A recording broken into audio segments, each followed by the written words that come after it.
My family gave me a disappointing trophy for my birthday, so I vanished without a word and I turned 48 last month, and to be honest, I didn't expect anything special. Birthdays in our house had become more like calendar obligations, something to get through, not celebrate. Brenda, my wife, had barely looked me in the eye for months, and the kids, well, they were deep in their own lives.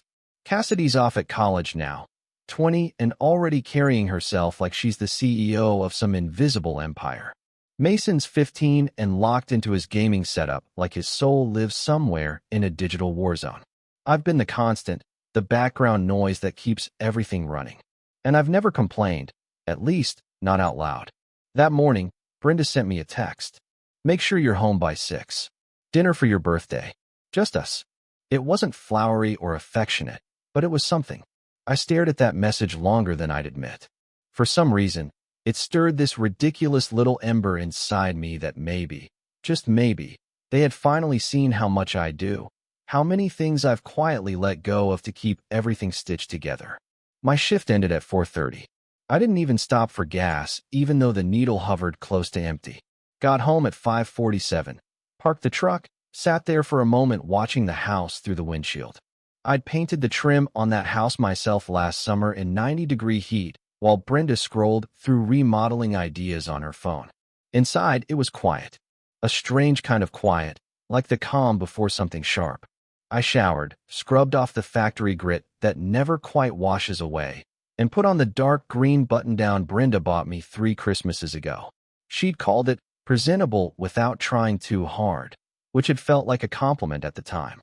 When I came downstairs, I noticed the table was actually set, not paper plates, not the usual half-hearted, just grab what you want buffet style, but full-place settings.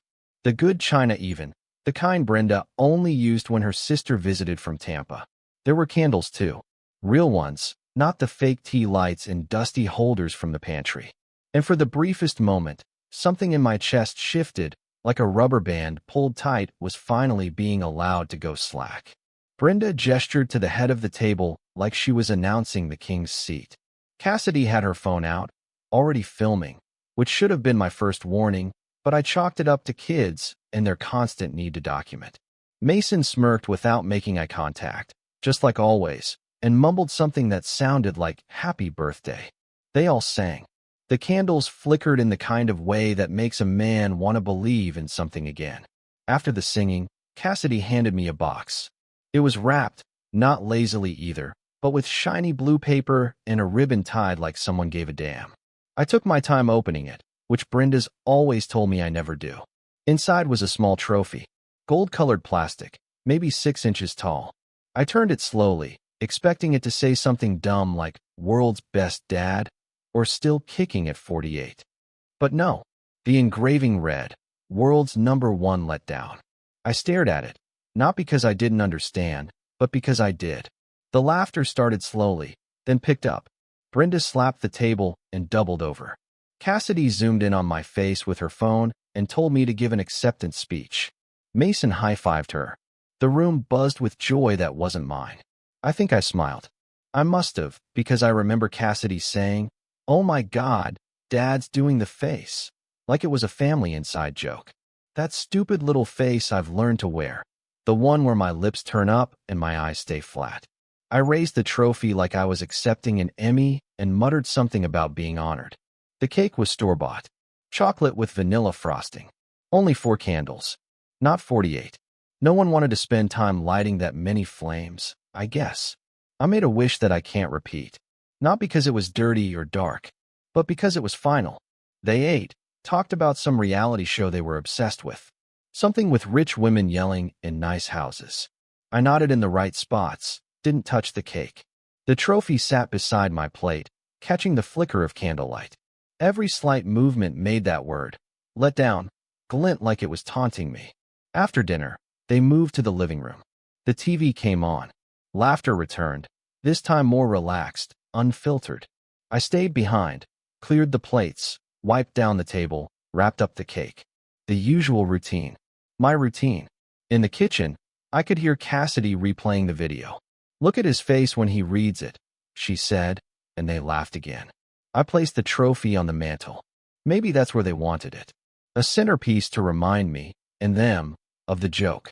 I walked to the garage and climbed into my Silverado, an '89 model I've kept running against Brenda's long-standing threats to sell it. It's the only place in this house where things stay where I put them, where every socket and wrench is in the exact right spot. My space. The only space left. At 11:38 p.m., my phone buzzed. Instagram notification. Cassidy had tagged me in a video. I opened it. There I was, opening the box, the moment my eyes landed on the engraving. She'd added a song in the background, some snide pop song with lyrics about being a loser. The caption read, "Dad's big moment face with tears of joy, hashtag birthday fail, hashtag letdown trophy, hashtag father figure fail." Over 9,000 likes. I closed the app, sat there staring at the wall until my eyes burned. Checked our joint checking account. $4,000 and some change. Savings just over 1,000.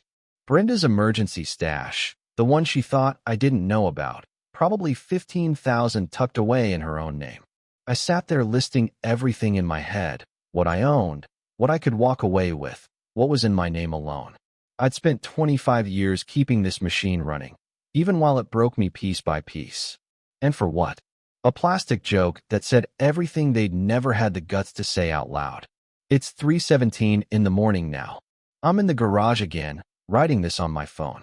My legs ache, my back is stiff, and my heart feels like someone dropped an anvil on it hours ago. But one thought keeps pushing through the noise like a drumbeat I can't ignore. You can only be a letdown if you keep showing up for people who never asked you to be there in the first place. Tomorrow, I'm calling in sick, for the first time in years. I'm not running away. I'm finally stepping out of a burning house and leaving behind the ones who lit the match. Tuesday morning came like it always did, quiet, gray, no fanfare, no sunrise worth remembering. But something was different. For the first time in nearly 2 decades, I didn't drive to the plant. At 6:13 a.m., I picked up my phone, stared at the call button for a few seconds, then finally tapped it and told my supervisor I wouldn't be coming in. He paused a beat longer than usual, then asked, "You sick or just done?" I laughed, a dry, hollow thing, and told him maybe both. He said, "Well, damn, that's a first." He wasn't wrong. I'd shown up with fevers, sprains, migraines, even a cracked rib once. This time, I wasn't sick. I was clearing the debris of my own collapse. Brenda left at 8:42, purse over her shoulder, keys jangling, dressed in a clean blouse, off to meet her sister in Fremont for one of their day trips. Cassidy was long gone back to college in Columbus, and Mason caught the bus at 7:11 sharp, hood up, headphones in, pretending the world didn't exist. By 9 a.m., I stood alone in the silence of my own house, and it felt like a stranger's home, familiar walls, but none of them wanted me there. I brewed coffee that tasted like nothing, sat at the dining room table, stared at that damn plastic trophy still on the mantel, and then I stood up and got to work. The office was the first stop. Brenda kept the filing cabinet stuffed with paperwork, sloppy labels like important, and stuff to keep. I dug through them like an archaeologist looking for bones in a garbage pile. After 45 minutes of sorting through expired coupons, dog vaccination records from a dog we hadn't had in years, and old warranty cards, I found the thick envelopes that nearly made my stomach rupture. 3 separate credit card statements. None of them familiar. The balances added up to just over $41,000. Minimum payments were well above what I assumed we were paying monthly. Worse yet, one of the statements listed a number under authorized users that didn't match anything I'd ever seen, a second cell phone line. I didn't rage. I didn't flip furniture or slam doors. I just sat there, the documents spread out in front of me, hands flat on the table, the way you do when you realize the car you're driving has no brakes and the cliff is coming up fast. I took photos of everything.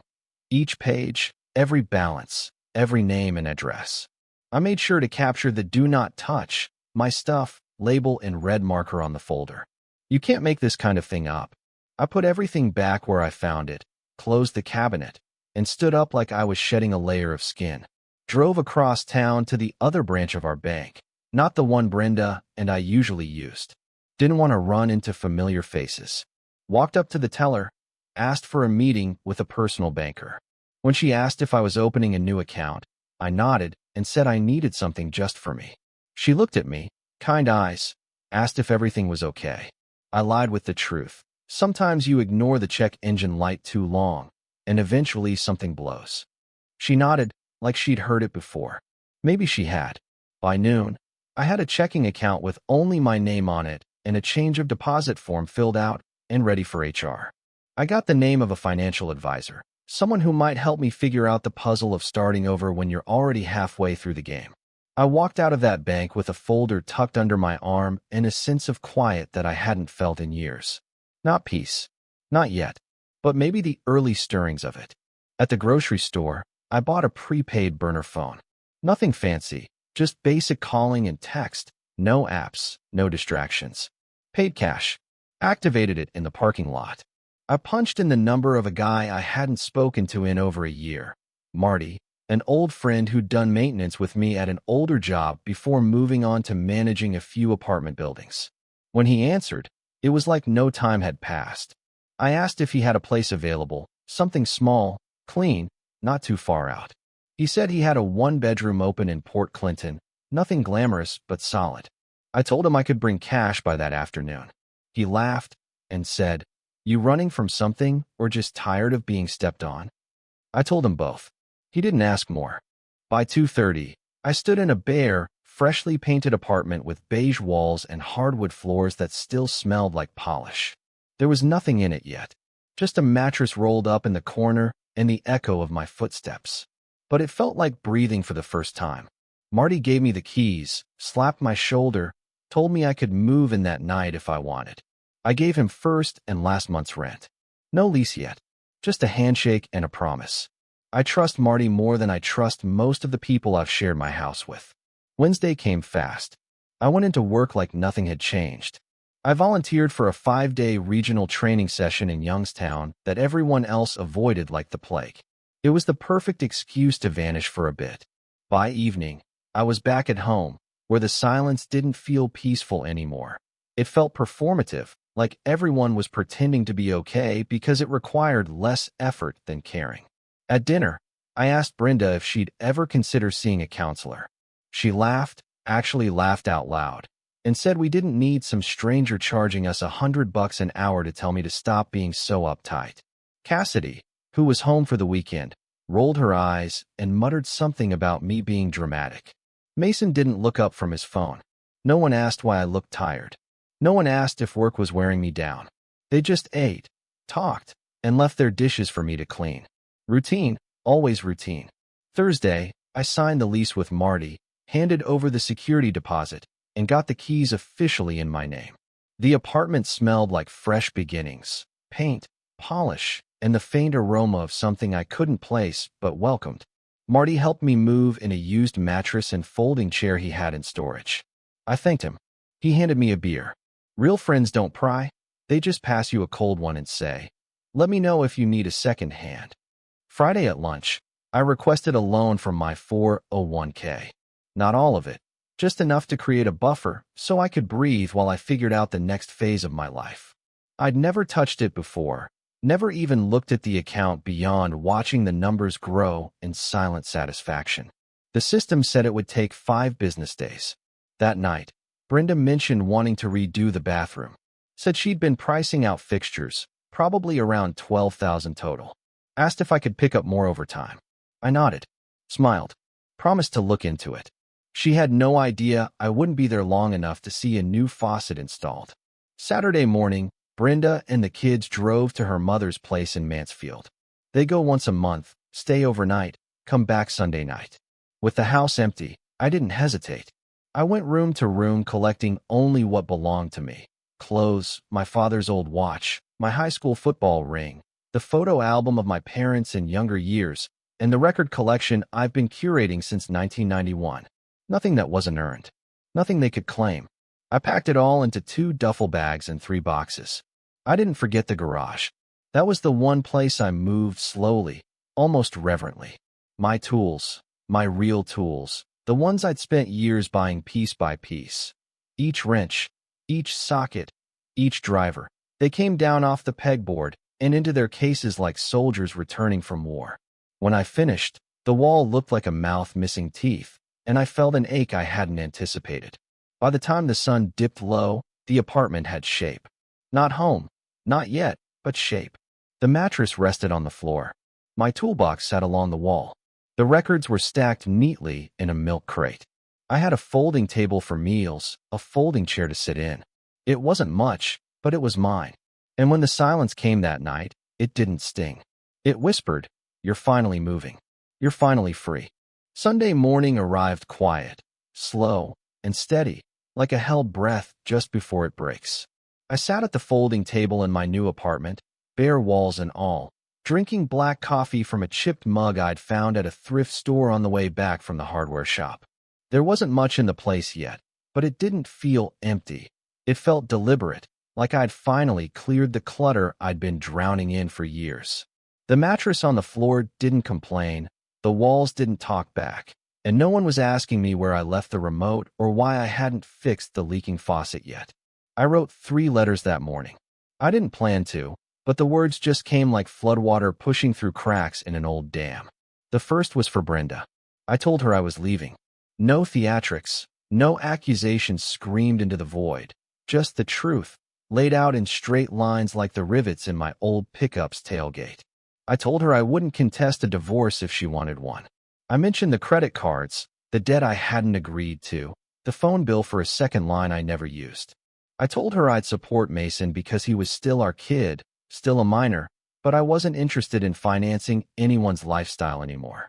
22 years of being treated like the house appliance that never breaks down had finally worn the wires through. The second letter was for Cassidy. That one was harder to write, not because the words wouldn't come, but because I had to keep myself from softening them. I told her that adults face consequences for how they treat people. I told her filming someone's pain for social media clout wasn't edgy or hilarious. It was cruelty dressed up in emoji reactions and hashtags. I said I loved her, because that part, strangely, was still true, but that I wouldn't be available as a silent wallet or emergency lifeline anymore. When she was ready for a relationship based on respect, I'd be there. Until then, she'd have to learn what it felt like to stand on her own without mocking the man who taught her how to. The third was for Mason. That one broke me a little. I told him I wasn't walking away from him. I explained that even though I wouldn't be living at the house anymore, I'd always be his dad. I told him none of this was his fault, but he was old enough now to understand how the way we treat people leaves marks, even if we can't see them right away. I gave him my new address. I told him the door would always be open if he needed me, not just for help with homework or fixing the Wi-Fi, but if he ever just wanted to talk without judgment. I sealed each envelope, wrote their names in black ink on the front, and leaned them against the base of that trophy. The one they thought was hilarious, the one that had said more than any of them ever had to my face. I set it right in the middle of the kitchen table, lit by the morning light, like it was some kind of shrine to everything I'd carried without thanks. The irony wasn't lost on me. They handed me that cheap plastic thing thinking it was a joke, but it turned out to be the clearest message I'd ever received from them. You don't matter here. Message received. I walked through the house one last time. The hallway smelled faintly of lemon cleaner and something underneath it, stale and hollow, like a memory that had gone moldy. I touched the photo frames lining the staircase, the ones with our matching grins, coordinated sweaters, fake happiness. I knew now what I hadn't admitted before, that those photos were just portraits of denial. I passed through the living room, the one I furnished, paid for, maintained. The couch had a throw blanket I never got to use. The TV still had the brightness settings I wasn't allowed to change. The garage was the last stop. I didn't rush it. I stood there for a while, just breathing. This space had always been mine. They called it Dad's junk room, but it was the one corner of the house that didn't feel rigged against me. My tools were back where they belonged, lined up neatly. I took them down slowly, one by one, placing each in my weathered red toolbox with care. When I was done, the pegboard looked like it had lost its teeth. I closed the lid, carried it to the truck, and locked it in tight. At 2:17 a.m., I pulled out of the driveway for the last time. The neighbor's motion sensor lights flared on as I backed out. And for a moment, I caught a glimpse of the house in the rearview mirror, quiet, dark, unaware of the shift that had just taken place. I thought about the countless Sundays I'd helped that same neighbor install those lights, fix his lawnmower, or jump his dead battery in February. He once told Brenda that I was a good guy to have around. Funny how everyone sees your value only when they need a favor. Monday morning, I drove to the regional training office, the one where I was supposed to spend the next 5 days pretending to learn things I already knew. I parked outside, called my supervisor, and told him I wouldn't be attending after all. I wouldn't be returning to the plant either. He asked if I was all right. I told him, for the first time in years, I was better than all right. I hung up, powered off my usual phone, and dropped it in the glove box like a relic from another life. I turned on the prepaid phone and sent a text to Marty. Mission complete. Thanks for the backup. Then I logged into the private social account I created. A fresh start, no family, no eyes watching me. I posted a short update. No names, no drama. Just a single sentence. Sometimes walking away isn't quitting. It's finally starting. Around noon, I got a call from a coworker at the old plant. He said Brenda had shown up at the office wearing a bathrobe, crying, screaming that I'd left them with nothing. Security had to walk her out. Nothing, she had said, like the 15 years of mortgage payments, the 2 fully paid cars, and the endless overtime hours meant zero when the ATM finally closed its drawer. Texts started pouring in. Her number, Cassidy's, some numbers I didn't recognize.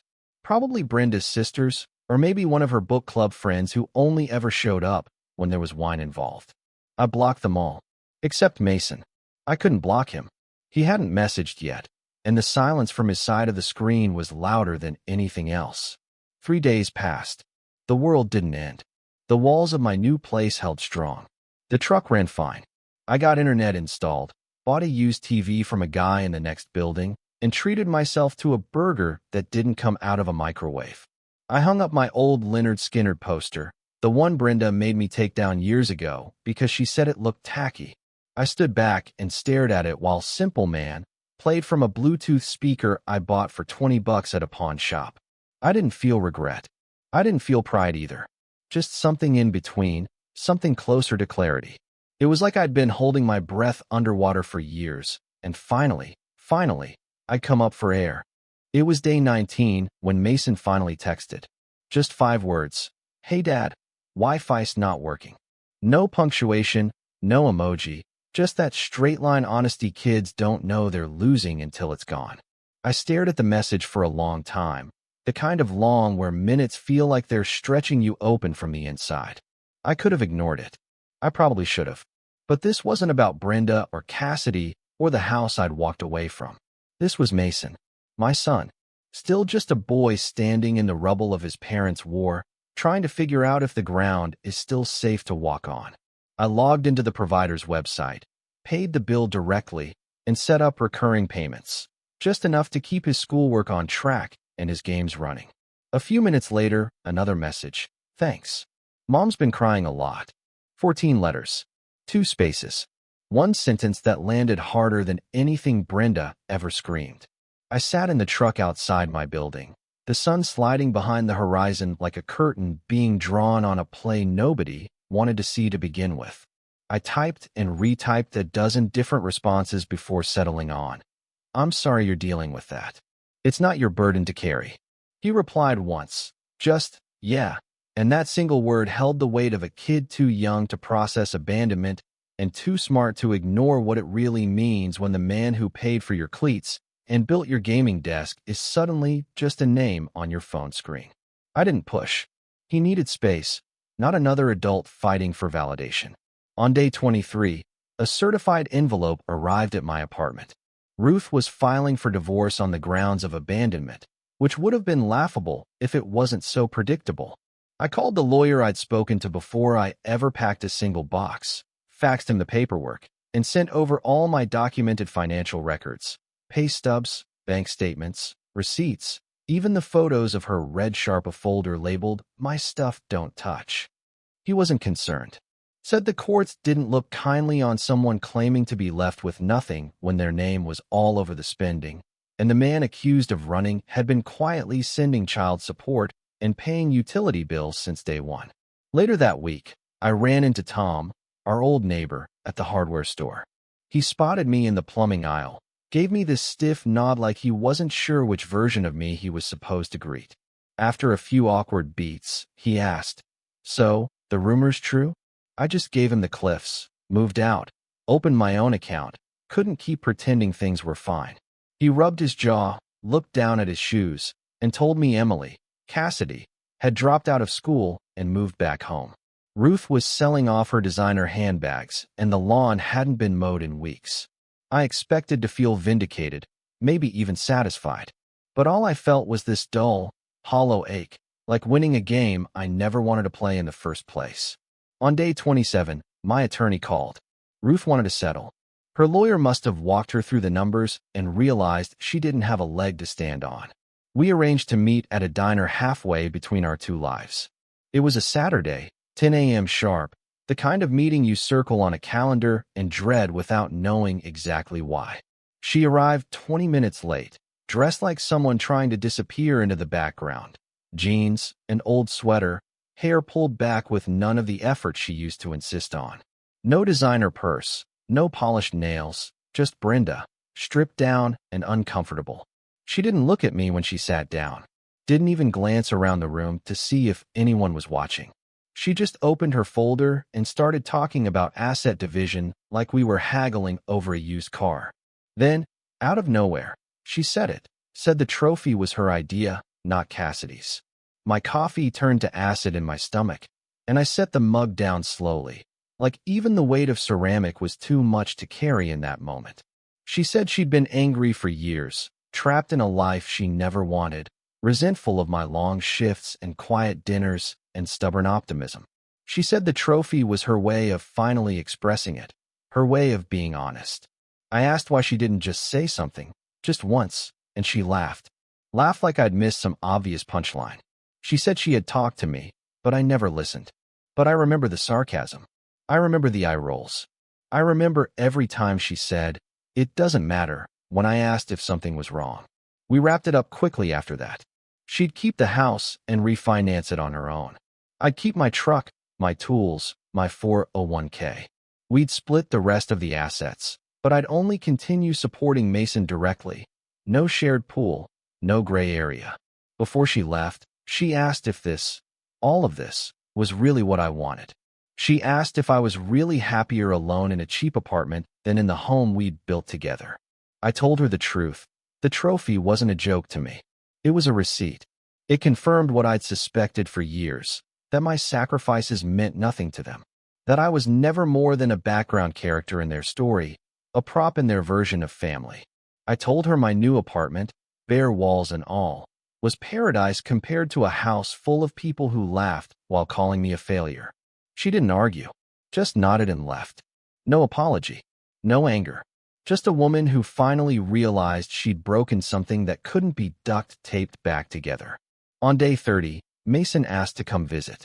He showed up with a backpack and a duffel bag, eyes heavy but determined. I thought for a second that maybe Ruth had kicked him out, but he said he just wanted to spend the weekend. When he walked in and saw the toolbox lined up against the wall, he gave this little nod, like something about the space made sense to him immediately. We ordered pizza, watched YouTube clips, talked about nothing important. He showed me some game achievement. I showed him how I'd organized my workspace. It felt like normal, but better. Before bed, he asked if I was ever coming home. I told him home wasn't a place, it was a feeling, and I hadn't felt it in that house for a long, long time. I told him I'd always be his dad, but I couldn't be Ruth's husband anymore. He nodded, quiet, said he understood. Then he pulled something from his bag. The trophy. That same damn plastic trophy. Only now the corner was cracked like it had been thrown at a wall.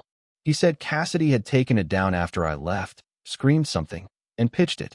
He didn't know why he'd grabbed it from the trash. Maybe he just thought I should have it. I held it in both hands, turned it over. Still cheap. Still stupid. Still somehow powerful. I thanked him. Put it on the shelf above my toolbox. Not as a wound, but as a reminder. I wasn't anyone's disappointment anymore. I was the man who left before the house finished crumbling.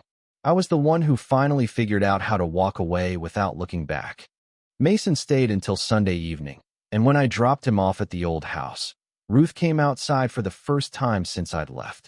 She didn't say much, just asked if he'd eaten, asked if he'd slept okay, asked if he needed anything from the grocery store for the week. I answered what was necessary, then started walking back toward the truck. Just as I opened the door, she called my name, her voice quiet and unfamiliar, like it didn't belong to the woman I used to wake up beside. She said she'd started seeing a therapist. Said the first thing the woman asked her was to list every way she'd contributed to the breakdown of our marriage. Brenda said the list got longer than she'd expected, said she sat in that office staring at her own handwriting and suddenly saw the cracks that weren't mine to fix. She didn't ask me to come back. She didn't beg or bargain or blame me. All she said was she finally understood why I walked out, and she was trying to understand who she was when I wasn't there to hold everything together. I didn't say much, just nodded, told her I was glad she was doing the work. That's all I could say without inviting history back into my chest. Back at the apartment, I stared at the shelf above my workbench for a long time. That trophy, still cracked, still shiny in its own pathetic way, sat like a relic from a life I no longer belonged to. Sometimes I caught myself looking at it in the mornings, wondering how many other fathers, husbands, men had been handed jokes wrapped in bright paper and expected to laugh along while something inside them buckled. Day 37 started like all the others. Coffee, silence, no one criticizing the way I chew or asking why I hadn't paid for new curtains yet. I sat on the edge of the bed, stared at the walls, and realized something strange. My first thought wasn't about being late. For the first time in 22 years, I wasn't waking up under the weight of a schedule built around other people's expectations. There were no wet towels on the bathroom floor, no text messages asking if I could send more money, no running mental checklist of everything I hadn't done well enough. I got in the truck and drove to work. The job wasn't glamorous, but it came with respect and silence, and that was enough. My supervisor had bumped me to shift lead 2 weeks in, said I had a way of keeping chaos in a chokehold. I took it as a compliment. My new coworkers didn't know about the trophy or the viral video or the wife in a bathrobe screaming in front of security. They just knew I showed up early, worked hard, and kept my tools sharp. Mason now visits every other weekend. We're rebuilding a rusted-out 66 Dart together, piece by piece. It's not a fast job, but it's honest. He likes working on the wiring, even though I have to double-check everything before we test it. Last weekend, while we were under the hood, he asked if we could get the passenger side door fixed up first. Said maybe one day Cassidy might want to ride in it too. It was the first time he'd mentioned her in weeks, and I didn't push. Just nodded and handed him the socket wrench. Cassidy hasn't reached out directly. She posted a few more passive-aggressive things online, most of which got her called out by people who remembered the trophy. It seems even the internet has its limits when it comes to cruel jokes disguised as birthday gifts. I don't know if we'll speak again. I don't know if she'll ever understand how much that moment mattered, not because of the plastic or the engraving, but because of the truth it exposed. But if she ever does, she knows where to find me. I keep the apartment clean, not obsessively, but enough to feel like I'm taking care of myself. I bought a bed frame a few weeks ago, got a couch from a secondhand place that didn't smell like sadness, even hung up a few photos of places I'd like to visit someday. Not dreams, plans. There's a difference. I can feel it now. Sometimes, at night, when the world's gone quiet and the only sound is the humming refrigerator and the occasional car down the street, I look around this little box of a home and feel something like peace. Not happiness exactly, not joy either, but a sense that I finally climbed out of the burning wreck before the flames could take everything. The truth is, the trophy wasn't what broke me. It was what woke me up. It wasn't the insult. It was the realization that they'd felt that way all along and assumed I'd never push back. They'd built a version of me that existed only to serve and absorb and smile on command. When I stopped being that man, everything fell apart. And I'm glad it did. Some days, I still hear echoes of who I used to be. But they're fading, like the last notes of a song that no longer plays on my radio. I don't miss the house. I don't miss the forced dinners or the quiet resentment or the pressure of being needed only when something broke.